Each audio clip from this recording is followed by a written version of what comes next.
Good morning, it's Monday the 8th of June, you're watching Euronews, and this is Europe Today. Welcome to the program, I'm Stefan Grobe. Coordinating European support for Ukraine and increasing pressure on Russia. Those were the topics of a meeting in London last night, bringing together the leaders of Britain, France, Germany and Ukrainian President Zelensky. Euronews' Sasha Vakulina will have the latest for us.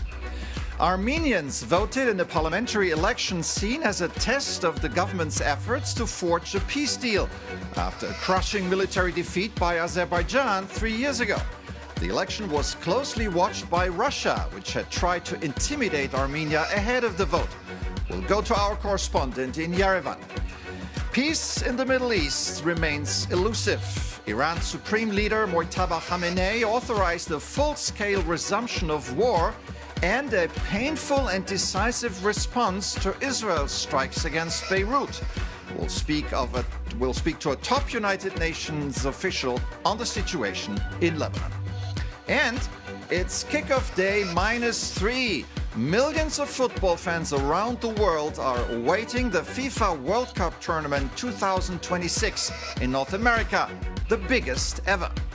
Do you think you already know all about it? Well, wait for our story. But first, the three most powerful leaders in Europe met with Ukrainian President Volodymyr Zelensky in London last night to talk about the war situation.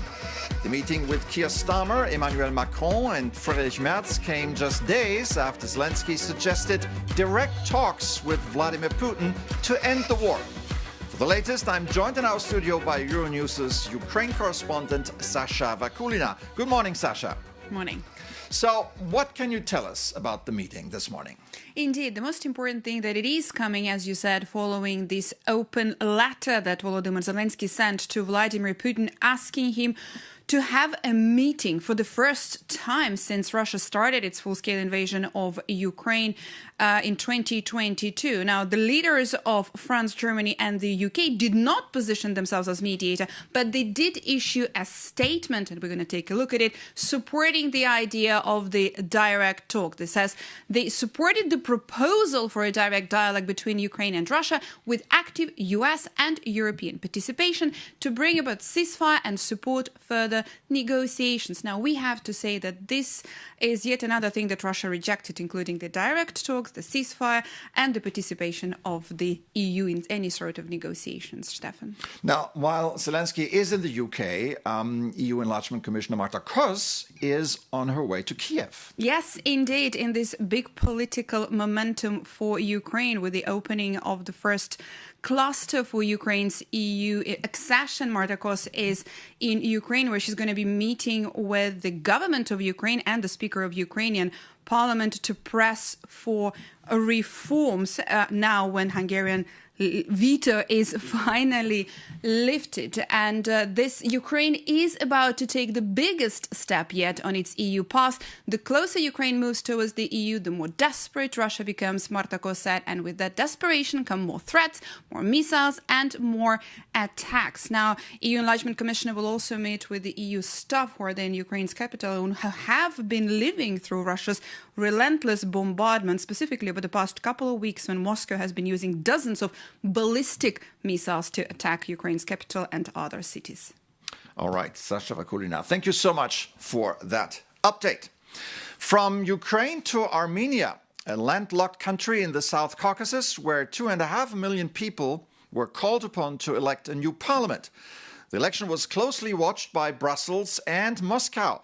Ahead of the election, Russia had stepped up economic pressure on Armenia and threatened to cut off its cheap oil and gas.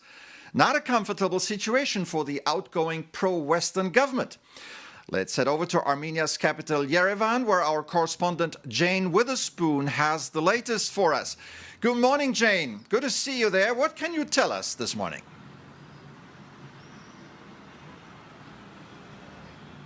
Good morning, Stefan. Well, yes, Armenian Prime Minister Nikol Pashinyan has declared victory in the elections here. He celebrated in the early hours with his civil contract party, and he called it a historic victory, the win. Now, over 60% of the votes have been counted. It's not an absolute win, but it is, of course, a majority, which is all he needed, a sound 54% of those votes counted. Clearly, Armenia is turning a page in its rather tumultuous past couple of decades. Now, the Georgian Prime Minister was the first leader to congratulate Mr. Pashinyan on that win after just a few votes were actually counted. And Mr. Pashinyan's main opposition, of course, was the Russian billionaire, the Russian-Armenian billionaire, Samvel Karapetyan, who actually ran under house arrest. He'd been accused of trying to overthrow the government here. Now, Mr. Pashinyan, this has been a real test for him, these elections. Obviously, Armenia has been coming under strong economic pressure from Moscow. And of course, there was his election pledge to also deepen ties with the West. It will be really interesting to see how Russia responds to this win. I have caught up a little earlier with political commentator Richard Girogosian to find out his views. These are pivotal parliamentary elections in Armenia for two main reasons.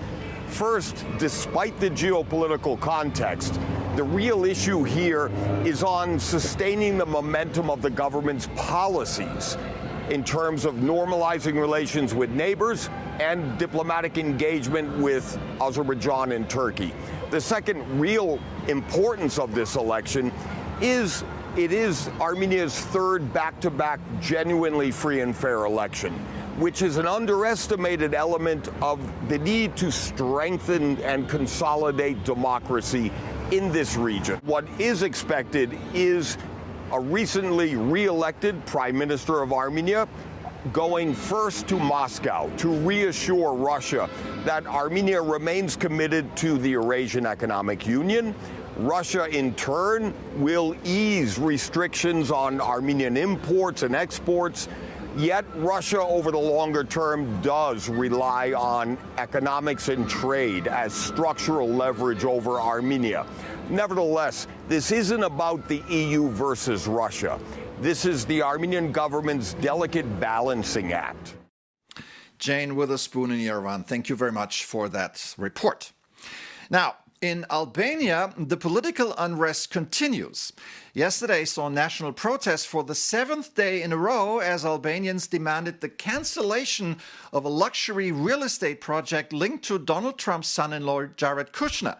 Protesters are accusing the government of selling out a protective wildlife area to the Kushner-Trump clan. Prime Minister Edi Rama defended himself in an interview with Euronews' EU editor Maria Tadeo on the sidelines of the EU Western Balkans summit last Friday. Here's what he had to say. Take a listen. Albania is in a hybrid war. There are a lot of images that have been spread in the social media of projects that are not related to the project, of dying flamingos, of depressed turtles, and of all this. It doesn't exist. So we have to talk about reality. When the project will be presented, of course, we'll show it, and we'll show it proudly. And I'm sure it will be a project that will change a lot in how Europe understands environment in general. Because this is the aim. It's not the aim to take a piece of land and to do speculation. The aim is to build the most exclusive and the most environmentally precious some people take issue destination. With the exclusive too. Why? Because it becomes an elite on land that belongs to the Albanian people. The land belongs to the investors. They have bought it from the privates. And that's part number of one. the issue. Number one. Number two, we are not anymore in the bunker of Enver Hoxha, isolated from the world. We are part of the world. Number three, exactly because these investments come, countries change. But there is no chance that the progress in Albania and the projects in Albania will be defined by street protests. This will never happen, not under my watch. Albanian Prime Minister Edi Rama there speaking to our EU editor Maria Tadeo. When the Pope makes a trip to a very Catholic country, it's barely newsworthy. But the week-long papal visit to Spain is quite a challenge. Pope Leo visits a deeply polarized country where conservatives are turning on the church. The reason? The American-born pontiff wants to showcase the Catholic Church as an advocate for migrants and asylum seekers. For more on this, let's cross over to Madrid now, where our correspondent Maria Munoz Murillo has all the details for us. Good morning, Maria. On that polarization of the country, did the Pope make any comments? Good morning from the Almudena Cathedral, where the Pope is going to hold a prayer this same afternoon. Yes, he did. First thing he did this Saturday when he arrived was to have a meeting with the King, the Queen, Pedro Sánchez, and leader of the opposition, Alberto Núñez Feijóo. And he mentioned the polarization in politics, and he also mentioned his aim to reconciliation. He thanked Spain for the diplomatic position the country took in the armed situations we have around the world right now, and he also thanked the country for the efforts to gather the peace around. Tell us about the atmosphere. Do the Spanish love the Pope, or was the reception lukewarm? I would say Spaniards are thrilled with this visit. After all, it's been 15 years since we have a Pope here in Spain. It was Benedict. Pope Francis, he had plans to visit Spain, especially the Canary Islands, where there is a huge immigration crisis. Actually, Pope Leo is going to the Canary Islands. This is seen as a tribute to the late Pope. And people are happy. The city, Madrid, is crowded. We were yesterday in the Mass that was celebrated in Cibeles, and there were around 1.2 million people, a lot of young people, and they were singing, they were laughing, and they were loving having the Pope here. All right, Maria Munoz Murillo, thank you so much for that update. Now, regarding the Iran war, Pope Leo has repeated appeals for peace and dialogue. For now, in vain. Indeed, peace prospects are not looking good. The situation remains tense, especially in Lebanon. Israel and the pro-Iranian Hezbollah keep attacking each other, and over the weekend, Iran has issued an evacuation warning to all residents in northern Israel to immediately leave. To discuss the situation further, let's bring in Hervé Lecoq now. He is the deputy head of the United Nations peacekeeping mission in Lebanon, UNIFIL. Good morning, sir. Thanks for coming on the show. Good morning, Stefan. Thanks for having me. So I got to ask you this first. UNIFIL has been in southern Lebanon for nearly 5 decades, yet the area has repeatedly become a battlefield. If your mission's core purpose is to help maintain stability, how do you respond to critics who say UNIFIL has failed? Well, it's very important to understand what the mandate of UNIFIL was. It was established in 78 to monitor the situation at that time. The situation has drastically changed as UNIFIL has changed. The main change was in 2006 during the Israel-Lebanon war, after which the Security Council decided to really strengthen UNIFIL, but to keep a mandate of observing, supporting the parties implement the resolution that the Security Council itself had adopted. The implementation of the resolution, disarmament from Hezbollah, withdrawal of Israel from the Lebanese territory, strengthening of the state authority of Lebanon, and respect for territorial integrity was the responsibility of the parties. UNIFIL was there to support that process. So both Israel and Hezbollah have accused UNIFIL at various times of not doing enough. Now, when both sides are unhappy, does that prove your neutrality, or does it suggest the mission lacks real influence on the ground? Well, I think we are here to support the political process most and for all, and UNIFIL is not in charge of that political process. Right now, it's the US that lead the negotiations between Israel and Lebanon, and we're here to support that as soon as an agreement will be found. There was already a cessation of hostilities agreement found in November 24. We have supported this, in particular the redeployment of the Lebanese armed forces to the south, verifying that Hezbollah had vacated the south and helping the Lebanese armed forces to clear the south of weapons that were not under the control of the state. So we are here to support a process, but when the process fails, then it is not for UNIFIL to substitute itself to the parties and force an agreement that the parties have to implement. And finally, give us your sense of serious peace prospects. Are Israel and Hezbollah ready to stop their attacks?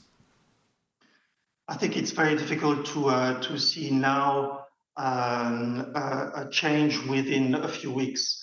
There is always the chance that the political process, the political will of the parties will change things on the ground. I think we see this under the US negotiation that are currently ongoing in Washington, but it's a very complicated process. It's been going on, as you pointed out, for many decades. It's entangled with the regional situation that you pointed out, that has, again, yesterday demonstrated that the solution is not there. It is linked with a long history, internal difficulties within Lebanon between the government, state authority, and an armed group, Hezbollah, that does not abide by it. So it's a very complicated process. At the same time, the component of a settlement are known. They have been set out by the Security Council in 2006, and the only way to move forward is to apply that resolution 1701 from the Security Council. All right. To go for peace. All right. Hervé Lecoq, Deputy Head of the United Nations Peacekeeping Mission in Lebanon. Thank you for your time this morning. Appreciate it. And now to the global event that millions on every continent are waiting for. You're not sure what I mean? Then listen to our Jacob Yanas. The largest World Cup in history will kick off this Thursday across US, Canada and Mexico. With 48 teams playing 104 matches, fans are bracing for a 5-week marathon. And yes, your reporter is excited to watch the games, even though my own team failed to qualify and saved me the inevitable heartbreak. But I tell you one thing, if you look past the grass, the game is also being played by corporate accountants. And yes, I know, it might not sound sexy, but I've got some really interesting numbers for you to check out. You know, just in case your team did not qualify either. So, FIFA proudly projects a $30 billion cash injection for the host nations. Yet, analysts warn the impact will be practically invisible. And for an economic giant like the US, it's a drop in the ocean, with most hotels reporting bookings way below forecasts. And the real winner here is Mexico. Because its economy relies so heavily on tourism, the money carries far more weight, potentially boosting its GDP by up to 0.5%, with cities like Guadalajara, Monterrey, and Mexico City feeling it the most. And spanning 16 cities across a massive continent with no high-speed rail networks, fans and teams must rely almost entirely on planes. And this flying circus means transport alone is estimated to generate over 7 million tons of CO2, and total emissions could hit 15 million tons, making it the most polluting tournament in sports history. Finally, FIFA has adopted American-style dynamic pricing, letting ticket cost fluctuate based on real-time demand. So, group stage tickets have climbed to $700, while premium seats for the final top $10,000. So you see, overpriced tickets and hotels, expensive flights and record-breaking emissions. Sounds like fun. But let's be honest, if your team wins, you won't remember any of that. And if you decide to save your money and still follow the games, remember that Euronews is here to give you live updates. And the best part? It's completely free. Alright, so who are you going to support this time?